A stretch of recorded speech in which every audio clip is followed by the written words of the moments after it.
Here's a live look at downtown LA. The clouds are building ahead of tomorrow's rain, and people in the burn areas are getting ready. We survived the fire, but here we are. We went back to our lives, and then this hit, so we've got a whole new crisis. That's a Lake Elsinore homeowner in the Holy Fire burn area where K-rails and sandbags are in place tonight. Voluntary evacuations are now in effect for Lake Elsinore and Temescal Valley neighborhoods below the burn areas. Well, let's get right to Garth Kemp for the first look at what could be a rainy Wednesday. Garth? Yeah, we are tracking it still to the north of us right now. It's the first one of the season. Good evening, everybody, but still slowly moving down to the south right now. We've been getting some fairly heavy showers up to the north. The front remains a little bit stalled offshore by about 40 miles. You can see the leading edge of the front just to the north by the Bay Area. It's all rotating around the low pressure area, but there are thunderstorms embedded in this. Still, what we're looking for tomorrow is probably about late morning, mid-afternoon through the evening hours into early Thursday morning. How much will we get out of this? I'll explain it. We'll talk about some thunderstorms as well. That's all coming up in just a few minutes. Back to you guys. Okay, Garth, look forward to that. Thank you. Well, a woman reportedly unhappy with the car that she recently bought took her outrage back to a used car dealership in Victorville. That's where things got worse, and she ended up dying in a deputy-involved shooting. CBS 2's Nicole Comstock has new details tonight. That's right. The police department isn't releasing a lot of information this evening about the shooting that took place right at this used car business here in Victorville. But people who work across the street here are hearing quite the story about a customer who was unhappy with the recent purchase. An evidence marker on the hood, the driver's side window blown out. A woman in this white Mercedes made it halfway out of the driveway during an assault investigation before a police officer shot her. She died here on 7th Street in Victorville. One customer came inside with their son, trying to get away from it all. Eileen Garcia works at Kurt's Pharmacy across the street from this auto shop and used car business. She says a security guard who monitors the properties told her that a woman came back to the business dissatisfied with the recent purchase and yelling about it. And he said there was a lady that was sold a lemon from the car dealership across the street, and there was a confrontation. At some point, the Victorville Police Department got a call about an assault. The San Bernardino County Sheriff's Department is not yet revealing what prompted that officer to fire his gun through the glass.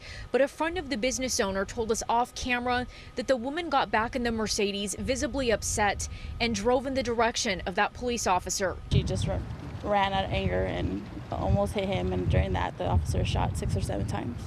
Now some of the small business owners in this little corner of town want to know if that woman was armed and if there was any other way to de-escalate this situation. It's just sad. It's sad over, I hope she doesn't have kids. And the police department is expecting this investigation to take quite some time to wrap up. In Victorville, Nicole Comstock, CBS 2 News.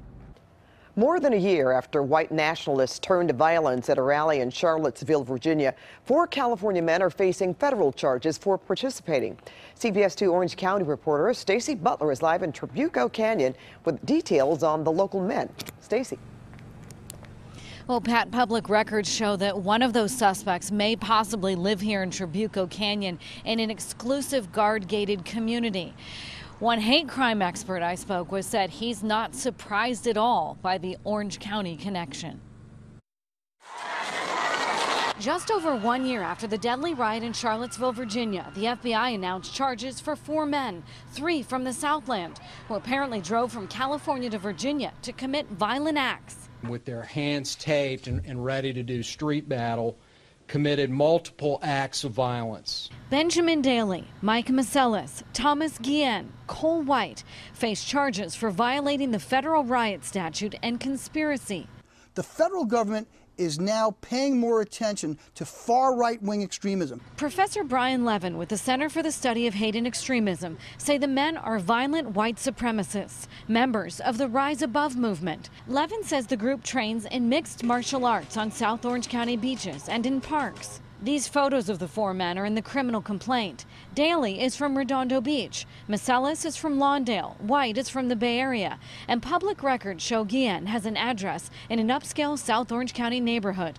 Macelis, who's 29, used to work as an engineer at Northrop Grumman in Redondo Beach.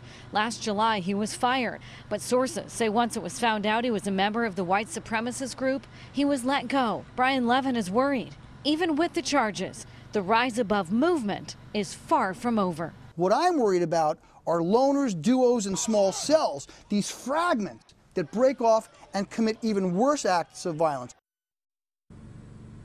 The men each now face up to 10 years in prison. That's the latest from Trabuco Canyon. Pat, back to you.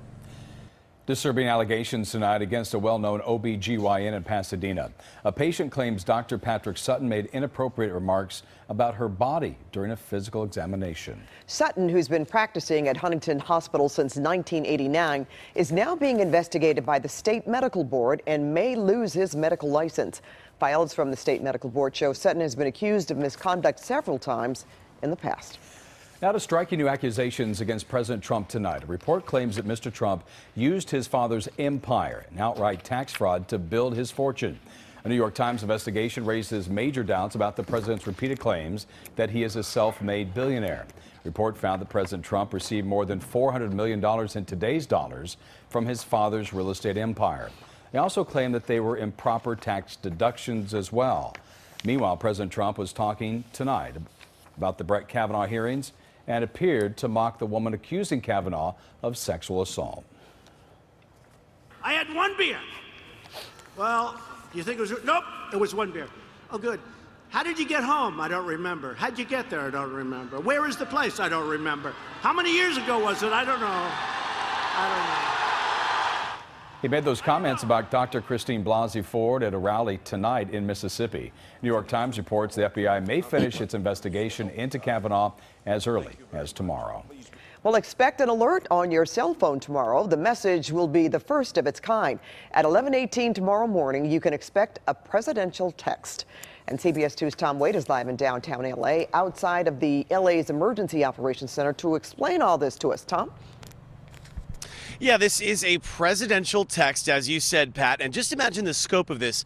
Everyone with a cell phone on every carrier will get this text. Prepare for a presidential text to your cell phone tomorrow. It could sound kind of like this. No matter what kind of phone you have, if it gets a signal, you should receive the test alert.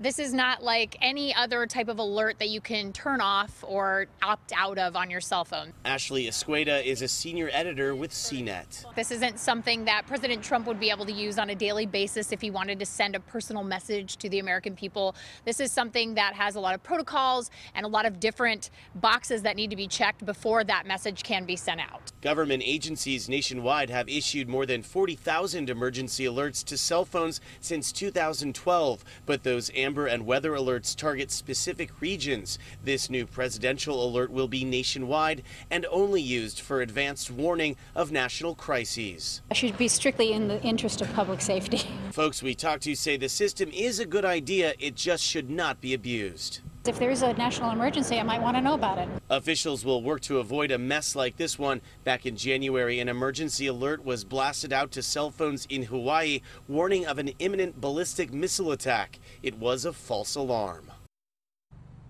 So as we touched on the piece, there is the issue of whether you can turn this on or off. Right now, there is no way to deactivate the alert, and a lot of folks say that is an important quality they want to have in the system. Reporting live downtown, I'm Tom Wade, CBS 2 News. Well, caught on video, restaurant employees dumped water on a homeless man, but now there's a big effort to help him out. That story is still ahead, plus this. If you'd seen this evidence, what would have been your verdict? Not guilty. Convicted of a murder many say she did not commit. Our Randy Page reveals explosive new evidence in the Kimberly Long case. From St. Vincent St. Mary's High School, LeBron James. And so the LeBron Lakers era begins. Jim Hill will show you how King James ruled the court tonight. Hey everybody, I'm Garth Kemp. We look like we're right on with the rain coming our way. How much, how long? We'll tell you about it coming up. And here's a look at the guests tonight on The Late Show with Stephen Colbert.